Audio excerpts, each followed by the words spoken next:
Hey, what's up YouTube? This is Game on Cloud9 here, and I'm here to bring you guys yet another crossover battles video. This one is going to involve Byakuya from Bleach, of course, and Sesshomaru from Inuyasha.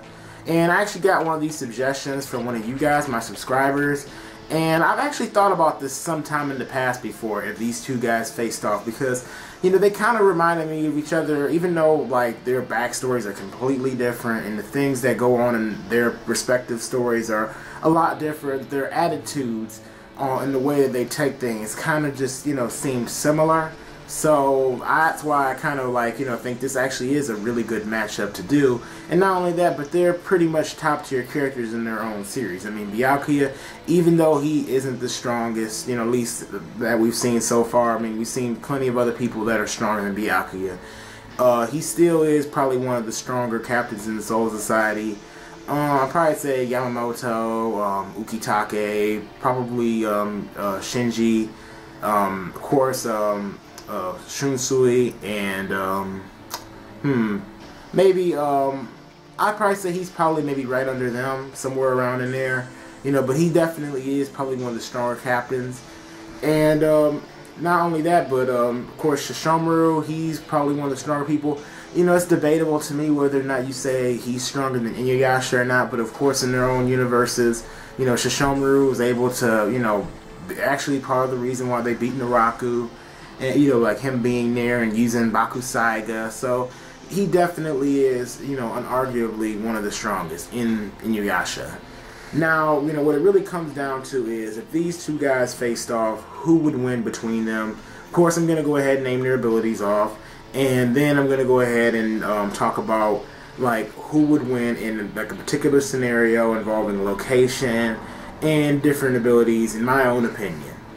Alright, now, first off, of course, like, just so you guys know, if you're wondering why I'm looking down, this is actually the reason why I'm looking down, looking off my laptop to look at Bleach Wikia, so I can read off some of Byakuya's abilities, what he's capable of doing, and pretty much the same thing for Sesshomaru. I'm on Inuyasha Wikia, so I can go ahead and read off what Sesshomaru can do, his abilities, and then I'm going to go ahead and compare them.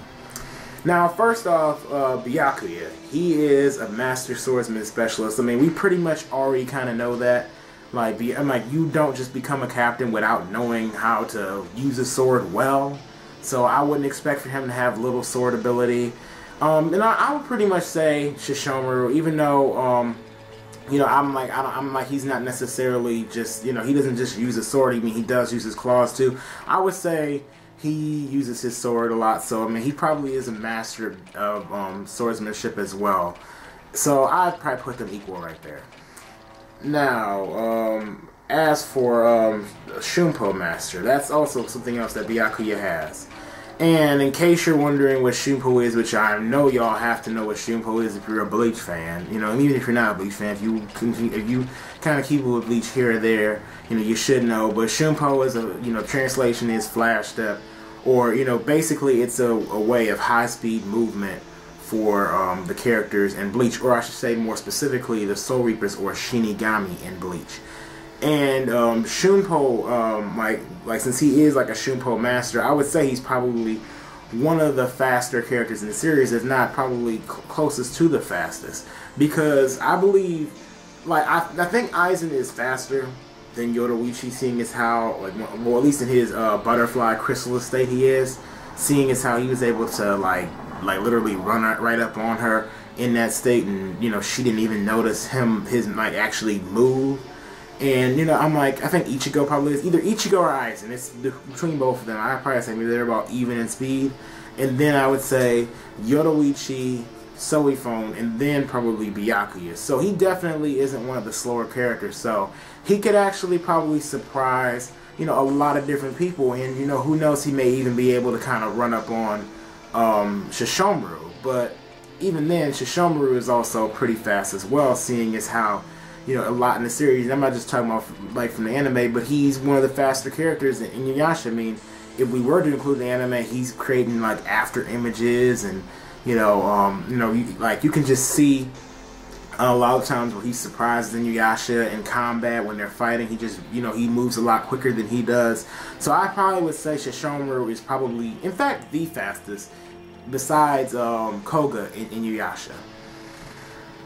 So maybe somewhere around there, you know, that's kind of a hard one to call who is faster between them. And I'll kind of bring that up a little bit later in this video. Next, Byakuya Byakuya is also a Kido master. And as we know, like, there's, like, I think 99 Kidos, and there's, you know, a few others here or there that aren't part of the 99, like forbidden ones or ones that have been created. But just, there's actually just, I think 99 Kidos, like, I think, what was it? I think there's barrier Kidos, I know that. There's, also, so there's Bakudo spells and Hado spells. And, you know, I'm like, of course, there's Kido barriers and seals. And Byakuya, since he's shown different seals that he's been able to use, like binding spells. And there's this one binding spell that he tends to actually use a lot. Bakudo 61. And that one would actually, I think, would be really hard for Sesshomaru to kind of break out of if he did get hit with that. So, that would be something that kind of, you know, is, you know, a unique ability to have, to be able to use all these different Kidos, because it enables him to change up his strategy.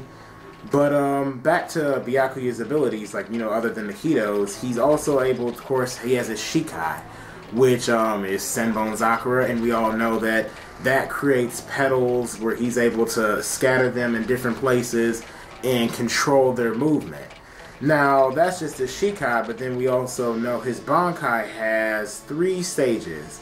And his Bankai has Senkei, which is when he surrounds his opponent and himself and, you know, around a bunch of swords or a bunch of his Zanpakuto. And, you know, he can send them down, like, you know, one by one, or he can just take one and slash at you.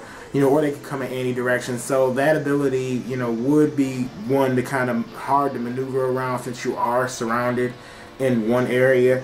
Not only that, but he, you know, of course, he just has his regular state that we see when he first goes into his Bankai, where he has all those petals scattered. He can just control them, and he can either control them with, you know, just his mind, or he can control them with his hands, which enables him to actually, you know, like, move it. I think it moves like twice as fast or 4 times as fast, somewhere around there, you know, to where it would be insanely hard for an opponent to be able to dodge all of them and be able to avoid them. You kind of would have to dissipate some of them in order to be able to survive that ability.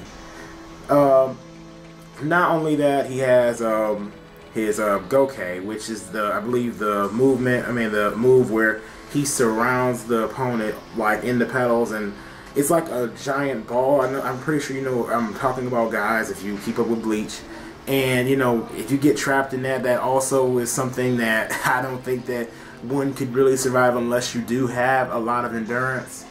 And he also has his, like, his last sight, White Emperor Stand, or Shukei Haku Teiken.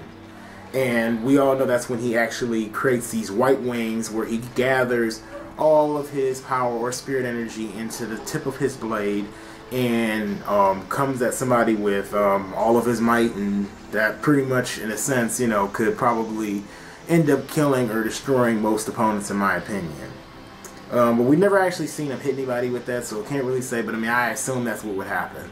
So, one of Byakuya's weaknesses, though, that I forgot to mention, and I don't know if Sesshomaru would necessarily catch on to this, though, is the hurtless area that, Senbon Zakura has. And that is, you know, that is something, if I guess if you catch on to that would give Byakuya a little bit of trouble, but I doubt he would, seeing as how the only reason why Tsukushima was able to catch on to that is because he was able to cut Byakuya and figure that out, rather than him just figuring out just by facing him. And none of the other opponents we've seen have faced Byakuya have been able to figure that out. Now, let's get on to Sesshomaru's abilities. Now, Sesshomaru, he's a full-blooded demon. He does have his transformation where he can turn into a full-fledged, dog demon, where he's kind of, you know, he's giant, he can run around, he has all that insane speed and size. Don't know if that necessarily be useful against Byakuya. I doubt it would. I think he would have to more or less stay to his more human-like demon form. But he does have his toxic claws, which would be, you know, prove to be very deadly, in my opinion, against Byakuya, because, you know, I'm like, Byakuya never really shown to have any endurance against like poisons or anything like that. Not only that, he also, of course, has you know, flight. He can fly, but Byakuya can kind of fly too. He can stand on air, move around, so they're even in that area. He can fly. He's also immune to diseases, so he is immune to poisons, like gases, that sort of thing. Don't really think that would be annoying, like, you know, like actually be able to like be able to change the course of the battle, because I've never really seen Byakuya use anything like poisons or gases or anything like that in the fight, so I don't think that would really help Sesshomaru in his fight with Byakuya. He does have great endurance, which I think is higher than Byakuya's by far, because he is a full-blooded demon. Like, Inuyasha's been able to lift like 9 to 10 tons of boulder with one arm, but Sesshomaru is actually able to lift a lot more than Inuyasha. So that also kind of plays a factor, but don't really see Sesshomaru like chucking things around, so I don't know if I really want to include that. His senses definitely would, because if Byakuya at any time in their fight kind of tried to avoid Sesshomaru, and maybe, I don't know, Byakuya's not one to hide, but, you know, if there was a point where maybe Sesshomaru couldn't see Byakuya, I definitely think that he would, with his hearing and his sense of smell, he would definitely be able to find him much easier than your average opponent, or even a lot of Shinigami, because we never seen any Shinigami have any ability like that, or, you know, and like a lot of people in Inuyasha even have trouble with Inuyasha's ability to smell, and of course Sesshomaru. So yeah, I think that would be a key factor in their fight. And Sesshomaru, of course, has, you know, a lot of intelligence, kind of like Byakuya in that area. You know, I mean, I think Byakuya is a little bit more strategic than Sesshomaru, but, you know, he still has a little strategy here or there. And also, Byakuya makes a big difference in this fight as well, because it has to do with Sesshomaru's blade. How when he swings it, I know it has this green wave of energy. It's called the explosive corrosive wave, or corrosion wave. And I know when he strikes somebody with that, it can like destroy the opponent completely, because it's almost like poison. It's like once it hits you, you know, it'll completely, like, you know, it'll just keep going. It'll keep traveling. It'll just completely destroy your whole being or your whole body, and that's why it was so useful against Naraku. So Sesshomaru, like, if he were able to hit Byakuya with that, Byakuya definitely would have to figure out something really quick if he didn't want to die. Now, here's what I think would happen in the circumstance of their battle if they faced off. Alright, now, like, as usual, like I said in the Goku versus Naruto discussion, we're going to have an even playing field where there's some water, like a pond or something, like, you know, maybe a little, like, lake or something. And there's a, you know, they're in an open field with some grass, maybe a few trees here or there, not too many, just enough. And, you know, Sesshomaru and Byakuya are standing right in front of each other, you know, with enough distance between them, not back to back, not, you know, side to side, like, you know, enough to where each of them has enough time to be able to draw their blade if they so choose. And I think that, you know, this actually would be some kind of a difficult battle, because on one hand, I'm gonna say, let's say their speed is equal, because both of them are, I guess, you know, more of the faster characters in their own storyline, and it's kind of hard to tell who is like just outright faster than the other. So, you know, like, let's say they're even in speed, they're clashing blades, they're even on that playing field.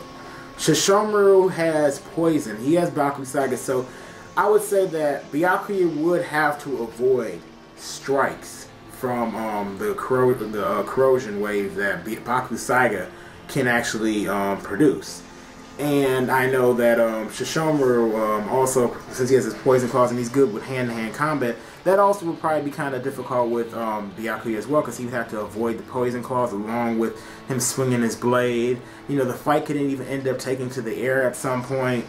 But as we all know, Byakuya, he does have his Bankai, where in a sense it can produce defensive capabilities with his petals. I mean, we've seen him defend himself with his Senbon Zakura when Ichigo is trying to swing at him during their fight, and Senbon Zakura came as some kind of shield or defense against that. So that could be considered something that he could use to kind of counter the corrosive wave.